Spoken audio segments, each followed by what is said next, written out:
one lesson I'm learning from this case is we have so many bone biopsies, and we see, maybe sometimes we see histiocytosis or ECDs, but we don't look at, we have to look at the bone marrow elements very carefully because there could be an associated CMML, so something to think about. Okay, so the next presentation is Darren Buonocore. Darren is one of Memorial Fellows. She did a search path fellowship, cytology fellowship, and then a couple of years he's assistant attending. He does cytology and search path, and I don't know if you've heard Darren's presentations. I think he's done before, and he's really quite funny, and I expect it to be a presentation with a twist to it, for sure. Okay, so I do, as I do cytology, and I also do thoracic pathology. So I thought we would start with a thoracic cytology case. So our patient was a 52-year-old female with multiple bilateral lung lesions, very small, with the largest one measuring up to 1 centimeter, and also multiple liver lesions. And based on the radiology, the lesions were presumed to be a metastasis from an unknown primary. They underwent FNA of the 1 centimeter left lower lobe, 1 centimeter left lower lobe lesion of the lung at an outside institution. And the slides came to us for review with the diagnosis of adenocarcinoma of lung origin. And I know, a lot of people here don't like to look at cytology. So this is actually the perfect case because the smears were basically acellular and non-diagnostic. There was, however, a cellular cell block, and we can see in the cell block clusters of epithelioid cells, or atypical epithelial cells. In my opinion, they weren't overtly malignant, but it was kind of difficult to judge. And we did receive immunostains, and you can see these clusters of epithelial cells are CK7 positive. They were also TTF1 positive, and importantly, we also received a CK20 and CDX2, both of which were negative. So I guess adenocarcinoma of lung origin. Anyway, from the beginning, this case just kind of made me feel uncomfortable just because it was just odd. I mean, first it was widely metastatic disease from an unknown primary, which is a little strange. And then it became, at this point, I guess, a 1 centimeter lung adenocarcinoma that was widely metastatic to bilateral lungs and liver, without any mention of any hilar lymphadenopathy, or they certainly didn't go after any hilar lymphadenopathy, which was also odd. And then the CK7 staining pattern also kind of appeared odd, because yes, you can see a lot of the cells are CK7 positive, but especially when you look at these two clusters, there's a lot of CK7 negative cells in these clusters. And so what are those cells? And then as you look around the cell block, what didn't catch our eyes at first, but started to catch our eye more, was this epithelioid, discohesive single cells that were also CK7 negative. So we ended up, so it brings up the question, like, really, which is the lesional cells? Is it the CK7 positive clusters of epithelial cells? Or is it the single cells that are CK7 negative and also look to kind of be undermining the epithelium in certain of these clusters? And it's really hard to say without knowing what the single cells are. But, I mean, being a cytologist, you pay a lot of attention to single cells, so I thought that was more likely to be the lesional cell. But in honesty, we weren't really sure what we were looking at, and like any responsible pathologist, when you aren't really sure what we were looking at, we decided to procrastinate.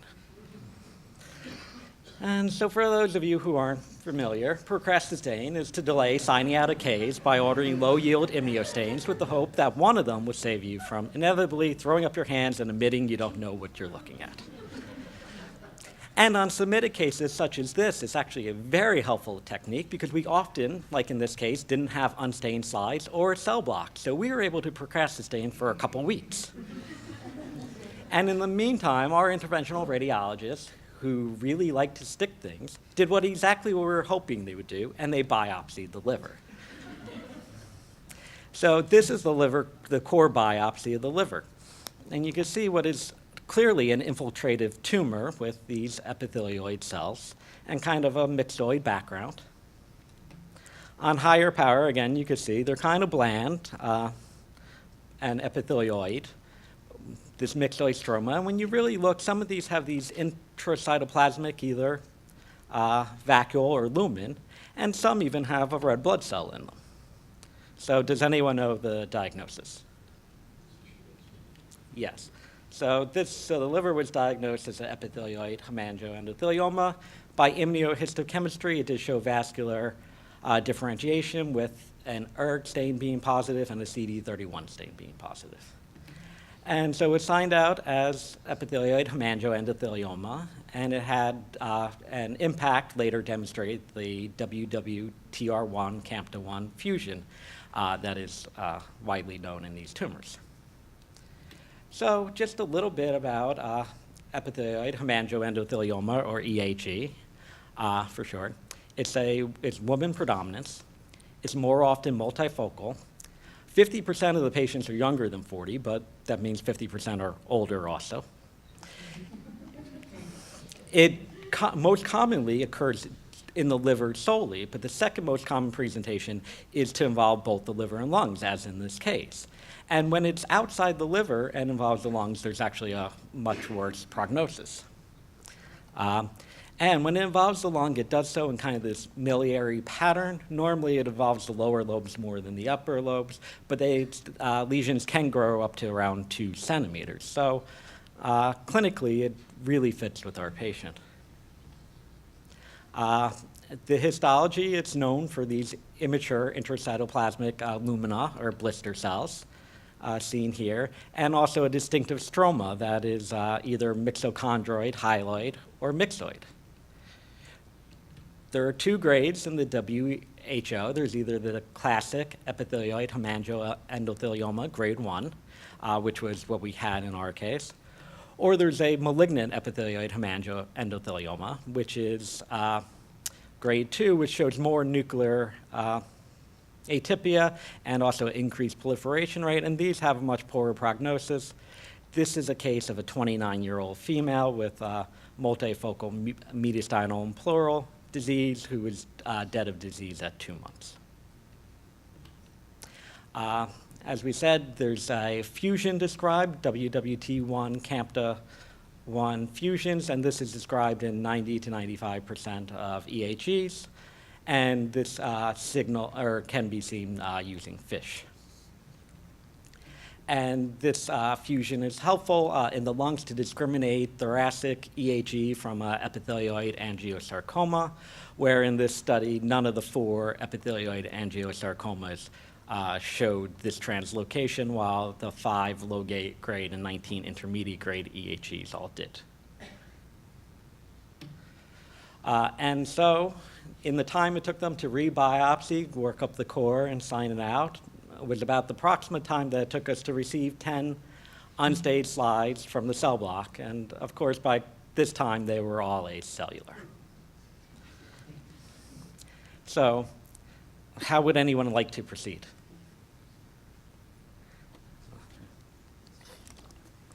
So I guess, does anyone want to, just based on the morphology and the clinical presentation, say the lung FNA was, is epithelioid hemangioendothelioma? Well, I certainly wasn't willing to do that. And so I guess the other option would be to give up, call it atypical, ask the interventional radiologist to, assault the patient and get more tissue. But there was one other piece of information that I said was very important, and that was that we received immunostains for CK20 and CDX2, which were negative. Now, the CK20 and the CDX2 don't help you at all, but the fact that you have 2 negative immunostains do, because you can always actually reuse negative immunostains as long as the antigen retrieval is the same for the immunostains you're going to be repeating. So who would like to see an ERG stain on the initial immunostains? And it was negative. Yes, I know, very not satisfying, right? But it is actually helpful, and one of the reasons why I thought this case was interesting was how the narrative in this case changes. So initially, the narrative was that this lady had widely metastatic disease from an unknown primary. It then changed to that she had widely metastatic stage 4 lung adenocarcinoma. And then probably around the liver biopsy, it was changed to EHE involving the liver and lungs. And now the narrative is we have a lady with a 1 centimeter lung mass and multiple tiny nodules throughout the lungs, who also just happens to have an EHE of the liver, which is unrelated. So given the history of a middle-aged woman with a small lung mass and multiple lung lesions, which on FNA, assuming the single cells are the ones of interest, shows a bland epithelioid discohesive tumor, there was one other differential that we did want to work out, and we had one slide left. So we did a chromogranin, and it was positive. So this was a carcinoid tumor. And so that brings up why so many sub-centimeter lung nodules. Well, we did give a note also telling them that they should evaluate for pulmonary or diffuse idiopathic pulmonary neuroendocrine cell hyperplasia, or DIPNIC. So what is DIPNIC? Well, it's included in the WHO, but it's under-recognized by pathologists, clinicians, and radiologists. It's been around a while. It was actually described first in 1992. The pathologic features include multifocal neuroendocrine cell hyperplasia, multiple carcinoid tumorlets, and carcinoid tumors. The carcinoid tumors tend to be typical and have an indolent behavior. And it results in this constrictive obliterative bronchiolitis, where you could see, you have the vessel here and the adjacent bronchiole is completely destroyed by these carcinoid tumorlets.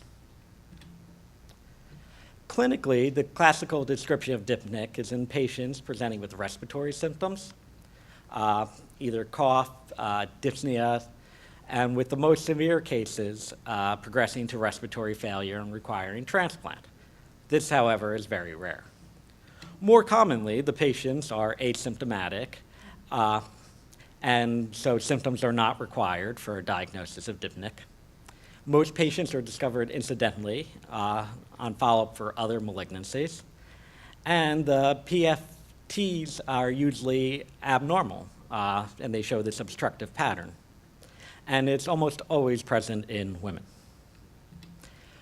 The radiologic findings for this are pathognomonic, basically, if you are looking for them.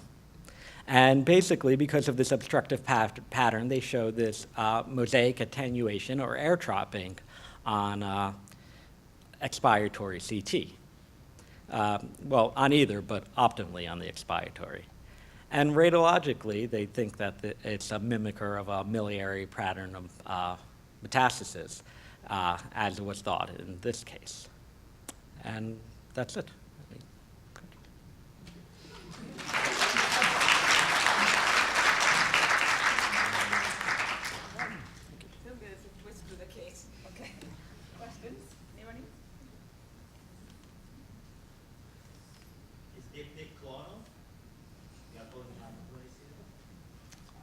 Haven't we done impact on this yet? I don't know of us having done impact on this to see if each. Yeah. Some of them have shown ME1 mutations. Yeah, rarely though, right? Is in the WHO it says rare cases. That's minority. Yeah. It's a case or two. The new project. Which one came first? Which one was their first before? Well, I would think, based on the progression of disease, DIPNIC will probably be there for a very long time. It doesn't really progress, and like I said, most are asymptomatic, and they only find out about this because they have some other cancer, and then it gets picked up on a CT and thought to be a metastasis. So I'd imagine the that was probably there for a long time and just happened to get picked up. Epithelioid hemangioendothelioma often is asymptomatic also, so it's really difficult to say. Do you think that there would be possibly a correlation or an autocrine type of deal with the anything being elaborated by the neuroendocrine? Sorry, I didn't really understand. Wondering, could there be some type of correlation, you think they're related? Oh, I don't think the EHE and the Dipnic were related. I think they were just, one was just a red herring for the other. I haven't seen any reports of them being related or could think of really any reason why they should occur in the same patient. There are no studies like nuclear medicine or like using some agents like Well, these neuroendocrine. they can, and actually after the diagnosis was made here, they underwent a PET scan, or this patient did undergo a PET scan, as most of the patients here do, and the PET would have been very helpful pre-diagnosis, as the EHE was PET avid and all the lung nodules were cold on PET.